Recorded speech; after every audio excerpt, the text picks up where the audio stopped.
नमस्कार, राष्ट्रवाद में स्वागत है आपका। मैं हूं आपके साथ आनंद। आज राष्ट्रवाद में बात करेंगे कि उत्तर प्रदेश में चुनाव और नतीजों से ठीक पहले ही ईवीएम को लेकर हंगामा क्यों मचा हुआ है। क्या ईवीएम पर तमाशा हार की हताशा है?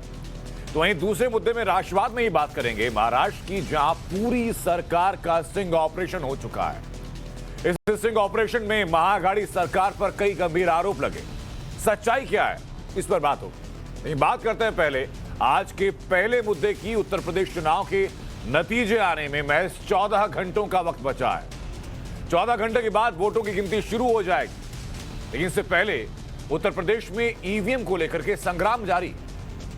कल वाराणसी में समाजवादी पार्टी कार्यकर्ताओं ने जमकर हंगामा किया, ईवीएम में गड़बड़ी के आरोप लगाए, चुनाव आयोग पर सवाल उठाए और खुद अखिलेश यादव ने कहा कि सरकार के इशारों पर जगह जगह ईवीएम में गड़बड़ी हो रही है।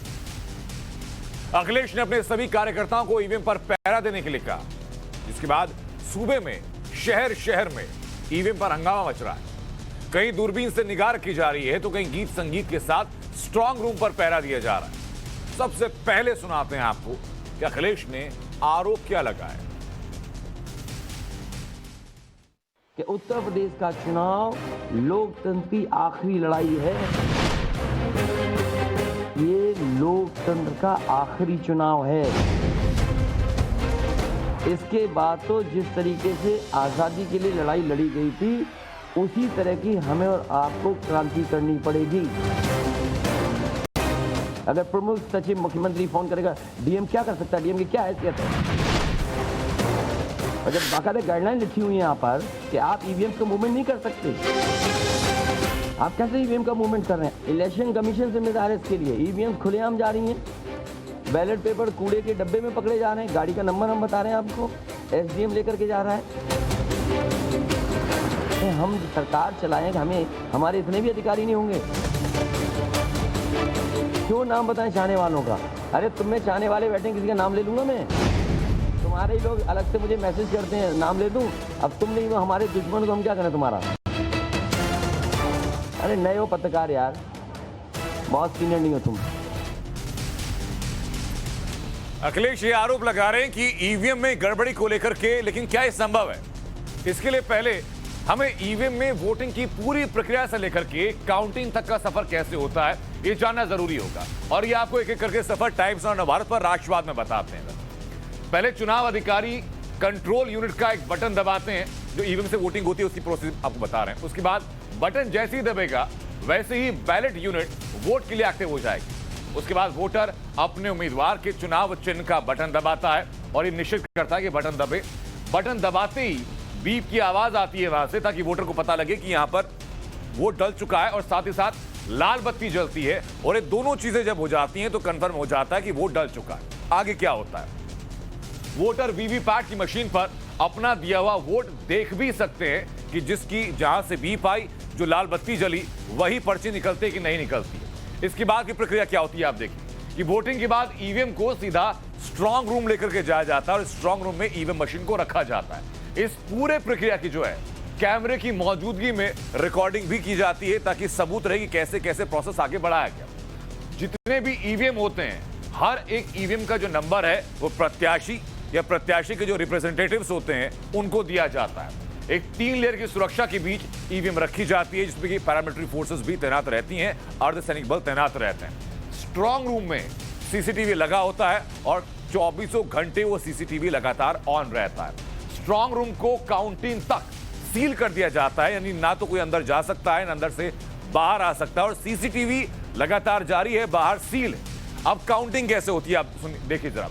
काउंटिंग के वक्त जो सभी उम्मीदवारों के जो प्रतिनिधि हैं, वो काउंटिंग के वक्त, वोट की गणना के वक्त वहां पर मौजूद रहते हैं। गिनती से ठीक पहले ईवीएम के जो नंबर, आपको याद होगा जो पहले ईवीएम का नंबर प्रत्याशियों को दिया गया था, उसी ईवीएम के नंबर का प्रत्याशियों के प्रतिनिधियों के सामने मिलान भी किया जाता है और एजेंट से लिखित हस्ताक्षर वहां पे की जाती है, और हस्ताक्षर के बाद गिनती शुरू होती है। एक एक राउंड कंप्लीट होता रहता है और हर राउंड के बाद मिले वोटों की सूचना भी वहां मौजूद लोगों को दी जाती है।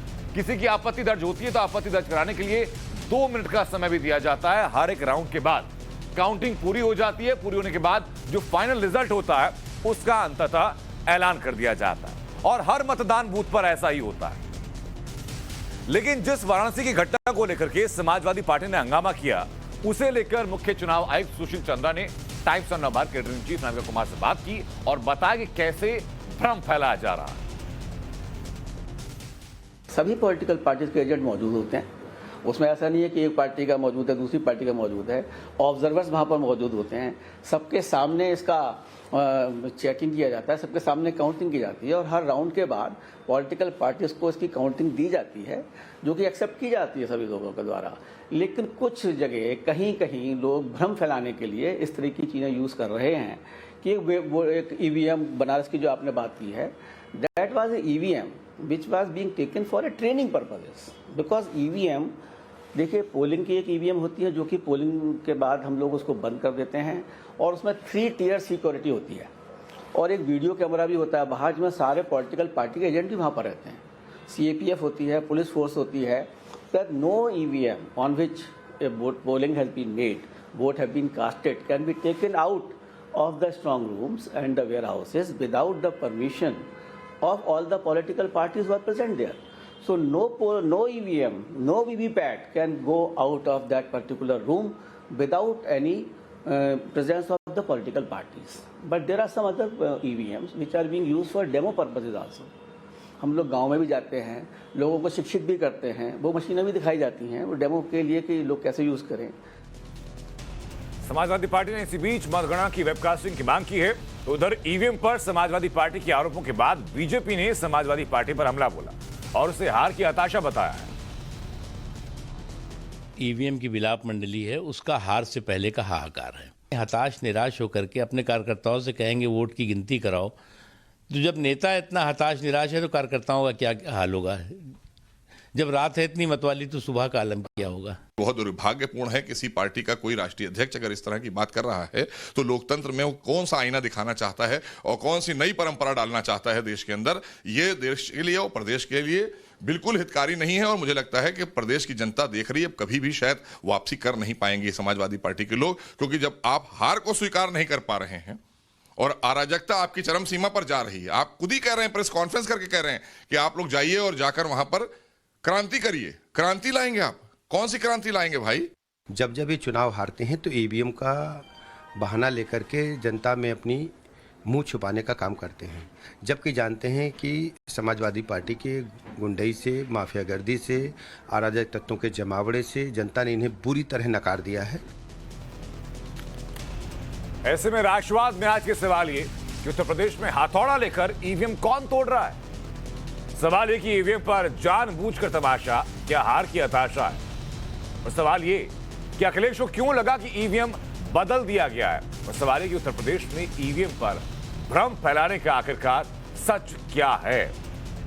इन्हीं सवालों को लेकर के राष्ट्रवाद में आज हमारे साथ 2 खास मेहमान जुड़ने जा रहे हैं, जो कि बीजेपी का पक्ष भी रखेंगे और जो समाजवादी पार्टी का पक्ष भी रखेंगे। लेकिन उससे पहले अलग अलग जगहों से, अलग अलग शहरों से तस्वीरें क्या आ रही हैं, ये आपको दिखाते हैं। लखनऊ की, संभल की, आगरा की, कुशीनगर की, कन्नौज की, फिरोजाबाद की तस्वीरें, जालौन और जौनपुर की तस्वीरें जरा आप देखिए।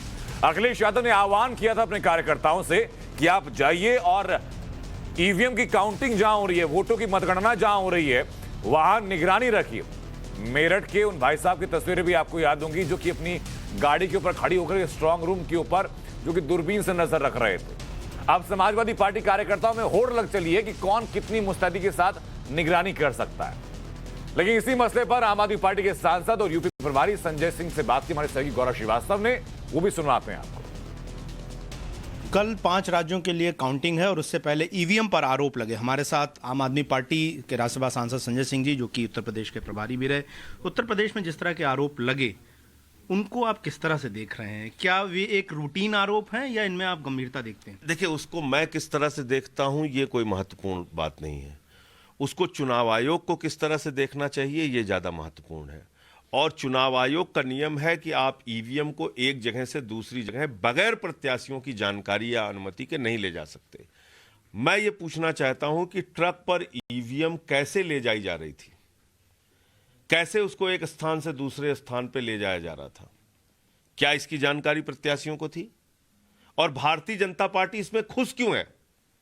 अगर चुनाव आयोग के नियमों का खुला उल्लंघन हो रहा है तो बीजेपी इसका विरोध क्यों नहीं कर रही है? वहीं समाजवादी पार्टी के प्रवक्ता अनुराग भदौरिया ने कहा कि ईवीएम मशीनों की रखवाली की जरूरत पड़ रही है, इससे ज्यादा शर्म की बात क्या हो सकती है। चुनाव आयोग ने बताया कि कूड़े के में बैलेट पेपर और सामान्य गाड़ियों में ईवीएम मशीनें क्या कर रही हैं। पार्टी के कार्यकर्ता ईवीएम की सुरक्षा में तैनात हैं। अब प्रत्याशी भी पहुंचने लगे हैं। अनुराग भदौरिया जी पहुंचे हैं, लखनऊ पूर्वी से सपा के उम्मीदवार हैं।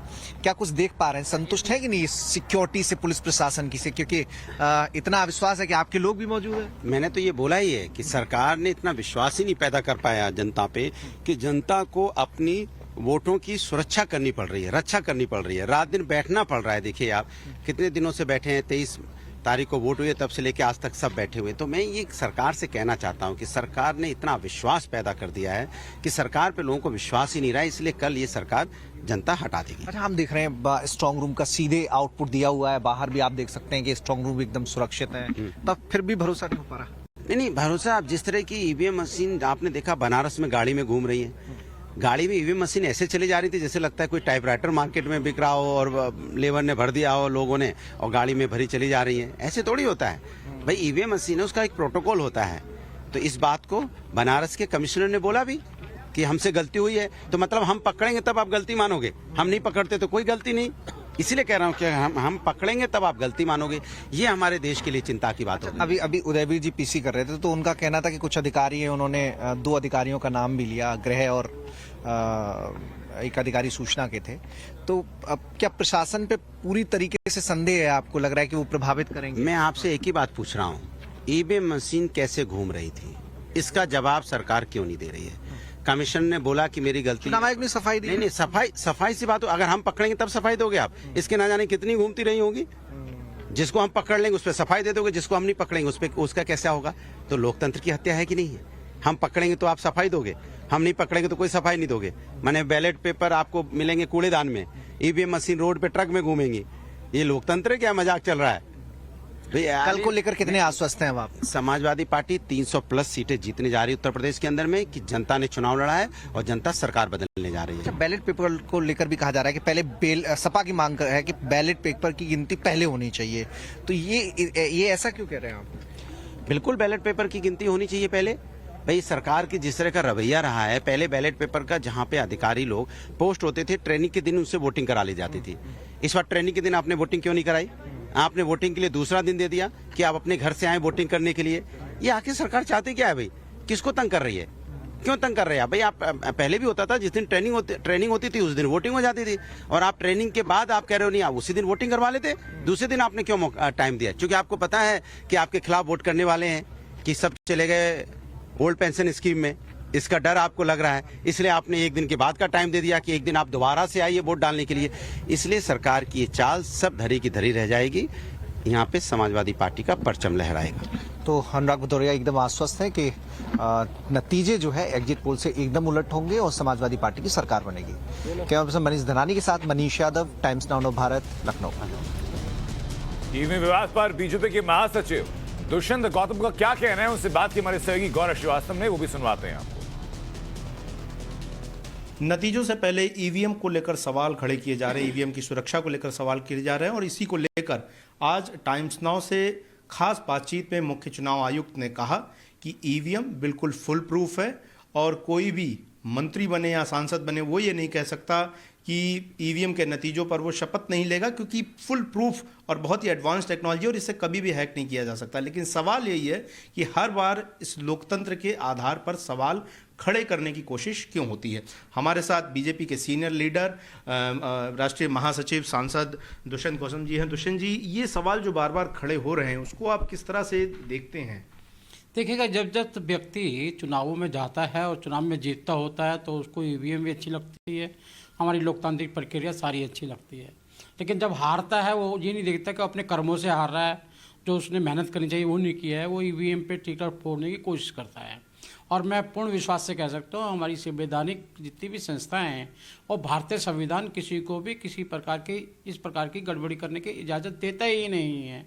इसलिए हमें इस पर विश्वास भी करना चाहिए। ऐसे तो हम भी हारते हैं। आज पंजाब में हम सरकार को ही बना रहे हैं, हम तो नहीं कह रहे भी आम पार्टी ईवीएम इतने ज़्यादा आप एग्जिट पोल दिखा रहे हैं ईवीएम ने गड़बड़ की है। ये साफ है, उनकी हार निश्चित है, उनके कर्म बता रहे हैं उनकी हार निश्चित है। इस कारण से वो अपने मुंह छुपाने के लिए आप तो ईवीएम को बता रहे हैं। अखिलेश ने तो पहले टिकट बुक करा रखी है 10 तारीख की, 11 तारीख की है, बहुत पहले से करा रखी है। उसको तो उसकी ईवीएम ने तो पहले ही बता दिया था कि भैया तुम बनने वाले नहीं हो, तुम्हारे कर्म ही ऐसे। वही अखिलेश कह रहे हैं कि जो प्रमुख सचिव हैं वो फोन करके डीएम को धमका रहे हैं कि जहां बीजेपी हार रही हो वहां वोटिंग काउंटिंग स्लो कर दीजिए। इस तरह की बातों में कितना आप धरातल होता है? नहीं, आप प्रूफ दे ना, आप किसी को भी कटघरे में ऐसी बातों से कोई कर सकते हो। लोकतांत्रिक प्रक्रिया है, सभी संवैधानिक संस्थाएं हैं, आप जाइए कोर्ट में जाइए, दाएं बाएं जाइए, किसी को चैलेंज तो करिएगा आप। खाली बातों से ही आप सरकार बना रहे हैं, बातों से ही आप सेवा कर रहे हैं, बातों से सारा कुछ चलता है। ये परिवारवाद आज जनता के बीच में नहीं चलने वाला है। तो वहीं समाजवादी पार्टी नेता और कार्यकर्ता स्ट्रांग रूम के बाहर डेरा जमा कर बैठे। मनीष यादव हमारे सहयोगी ने सपा नेता अभिषेक मिश्रा से बातचीत की, सुनवाते हैं आप। कल से काउंटिंग की शुरुआत हो रही है। समाजवादी पार्टी ने आज प्रेस कॉन्फ्रेंस करके निष्पक्ष मतगणना की बात कही। अभिषेक जी, कल का एपिसोड देखा, बनारस का चुनाव आयोग भी गए, हालांकि डीएम हटे नहीं। बनारस का देखा, बरेली का देखा, सोनभद्र का देखा, और उससे पहले हम लोगों ने लखनऊ में देखा जब आईजी को हटाने की बात की गई। हमने उससे पहले लखनऊ में कई चीजों में और भी देखा जब इंस्पेक्टर्स को हटाने की बात की गई। तो यहाँ पर चुनाव आयोग सिर्फ पोस्ट ऑफिस का काम कर रहा है, उसको न सुनाई पड़ रहा है, न उसको दिखाई पड़ रहा है, न उसको पढ़ने में कुछ आ रहा है। वो सिर्फ जो आप कंप्लेंट करते हैं उसको रिसीविंग दे देते हैं आपको और उसके आगे भेज देते हैं। वहां पे मुझे लगता है चुनाव आयुक्त की जरूरत ही नहीं। हमें इस देश को एक बहुत बड़ा निर्णय लेना पड़ेगा। चुनाव तो ये कल काउंटिंग हो जाए, हम लोग करा लेंगे ईमानदारी से। फिर वो काउंटिंग पे ही सवाल है। जब आप कह रहे हैं वो पोस्ट ऑफिस है, तो फिर ऐसी व्यवस्था से आपको उम्मीदें कितनी? नहीं, उम्मीदें कहां बची, कोई उम्मीद नहीं बची। ये तो खुलेआम चोरी पे मादा है, खुलेआम बेईमानी पे मादा है, खुलेआम जो उनका कर्तव्य है, जो कॉन्स्टिट्यूशनल ड्यूटी है, जो उनको अधिकार दिया गया है, जो उनको ताकत दी गई है, जो उनको जिम्मेदारी दी गई है, वो किसी का पालन नहीं कर रहे। चुनाव आयोग के लिखित आदेशों का पालन उत्तर प्रदेश के चुनाव आयोग ने नहीं किया, भारत के निर्वाचन आयोग ने इस बार नहीं किया। अच्छा, आप ऐसा कह रहे हैं कि चोरी पर आमादा है। अनुराग ठाकुर जी कह रहे हैं कि एग्जिट पोल के नतीजे आए, सपा ने ईवीएम का रोना शुरू कर दिया। नहीं, हमने तो ईवीएम का रोना रोया नहीं। सबसे पहली बात है, अनुराग ठाकुर कौन है इस बीच में बोलने वाले? अनुराग ठाकुर के चुनाव आयोग के प्रवक्ता नामित हो गए। अनुराग ठाकुर किस हैसियत से जवाब दे रहे हैं ये बताएं। हम तो सवाल चुनाव आयोग से पूछ रहे हैं, आप चुनाव मुझसे पूछ रहे हो, आप सवाल मुझसे पूछ रहे हो। अगर डिस्ट्रिक्ट मजिस्ट्रेट जवाब देने लगे तो साहब आपका कोई मतलब बचेगा? अनुराग ठाकुर हो चाहे बीजेपी का कोई प्रवक्ता हो, वो किस हैसियत से चुनाव आयोग के सवालों का जवाब दे रहे हैं? अगर चुनाव आयोग ने उनको प्रवक्ता नामित कर दिया तो उसका आदेश हमें दिखा दीजिए, हम उनकी बात मानने लगी। और हमने तो ईवीएम पे सवाल ही नहीं उठाया। हम ये थोड़ा कि ईवीएम में गड़बड़ी कर रहे हैं। अभी हम तो ये कह रहे हैं ईवीएम बदलने की कोशिश कर रहे हैं, ईवीएम की सुरक्षा नहीं कर रहे हैं, ईवीएम का जो सही ईवीएम पहुंचनी चाहिए वो नहीं कर रहे हैं। हम ये कह रहे हैं पोस्टल बैलेट बदलने का प्रयास कर रहे हैं। एसडीएम छेनी हथौड़ी के साथ पकड़े जा रहे हैं, एसडीएम 11,900 बैलेट पद के साथ पकड़े जा रहे हैं। निगरानी सही तरीके से इसकी पूरी व्यवस्था समाजवादी पार्टी ने कर ली है। कैमरा मनीष दनानी के साथ मनीष यादव, टाइम्स नाउ भारत, लखनऊ।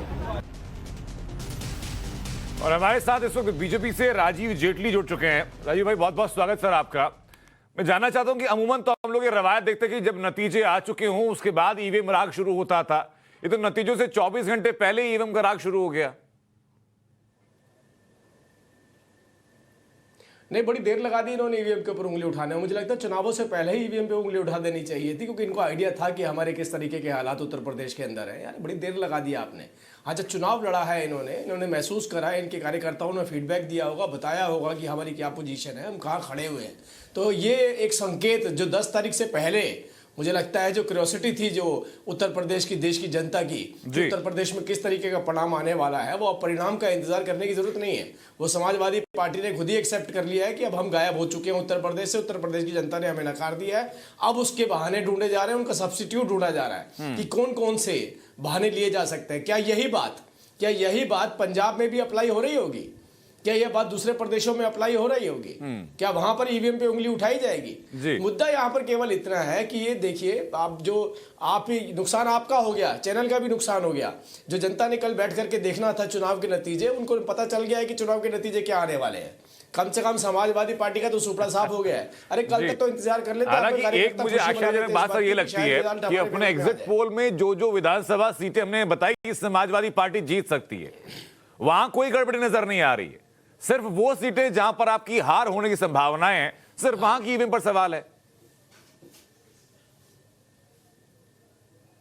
नहीं, ये आप जो बता रहे हैं ना कि आपने जो बताई सीटें कि वो जीतने वाली हैं, वो आपके एग्जिट पोल में तो जरूर आई होंगी, लेकिन इनके कार्यकर्ताओं ने बताया होगा कि जब जो हमारे एग्जिट पोल में हमारे को पॉजिटिव सीटें दिखाई जा रही हैं, वो भी हमारी पॉजिटिव नहीं है, वो भी हमारी नेगेटिव सीटें हैं। तो ये जानकारी इनके पास पहले उपलब्ध होगी, बूथ लेवल से इन्होंने ली होगी अपने कार्यकर्ताओं से कि जनता का रुझान कैसा रहा, जनता किसे चाहती थी, देश के प्रधानमंत्री को, उत्तर प्रदेश के मुख्यमंत्री को चाहती थी कि नहीं चाहती थी। जब उनके कार्यकर्ताओं ने बताया होगा भाई उत्तर प्रदेश के अंदर तो भारतीय जनता पार्टी पूर्ण रूप से आ रही है और जो सीटें हमें दिखाई गई हैं वो भी हमारी कहीं ना कहीं डगमगा रही हैं, तो ये एक अच्छा बहाना है, इस बहाने के साथ चल रहे, क्योंकि ईवीएम पे अगर उंगली उठा रहे तो उसका जवाब कोई भारतीय जनता पार्टी ने नहीं देना, वो इलेक्शन कमीशन ऑफ इंडिया ने देना है। इलेक्शन कमीशन ऑफ इंडिया और गवर्नमेंट का जो एडमिनिस्ट्रेटिव सिस्टम है वो इनका बेहतर तरीके से जवाब दे सकता है। मुख्य चुनाव आयुक्त से टाइम्स ऑफ नवभारत ने बात की, नविका कुमार ने बात की, तो वो भी कह रहे हैं कि भाई हम तो चैलेंज करते हैं कि आप ईवीएम को हैक करके दिखा दीजिए, और वो ये साफ कर रहे हैं कि जो ईवीएम के बारे में जिनका जिक्र किया जा रहा है वो प्रशिक्षण देने के लिए ईवीएम इस्तेमाल की गई थी। लेकिन मुझे ये बताइए सर कि अगर आप चुनाव से ठीक पहले प्रदेश की राजनीति का एक बड़ा चेहरा ईवीएम पर सवाल उठाता है तो क्या लोगों के बीच में गलत संदेश नहीं जाता कि भाई पूरी जो चुनाव प्रक्रिया है, जो लोकतांत्रिक व्यवस्था है, आप उस ही को सवालों के कटघरे में खड़ा कर रहे हैं? आपने देखा होगा वक्त वक्त पे इलेक्शन कमीशन ऑफ इंडिया ने सभी पॉलिटिकल पार्टियों को बुला करके बोला था कि आइए ईवीएम के ऊपर जो भी आपको लगता है हम डेमोन्स्ट्रेट करते हैं, इसमें कोई खामी है तो निकाल करके दिखाइए। इन्हें कोई खामी तब नज़र नहीं आई। अभी पीछे देखा आपने जब ग्राम लेवल के पंचायत हुए तो इनको कोई खामी नज़र नहीं आई। उसके बाद अगर दूसरे प्रदेशों में भारतीय जनता पार्टी की सरकार बनती है तो वहाँ इन्हें कोई खामी नज़र नहीं आती है। राजस्थान में खामी नज़र नहीं आई इन्हें झारखंड में खामी नज़र नहीं आई।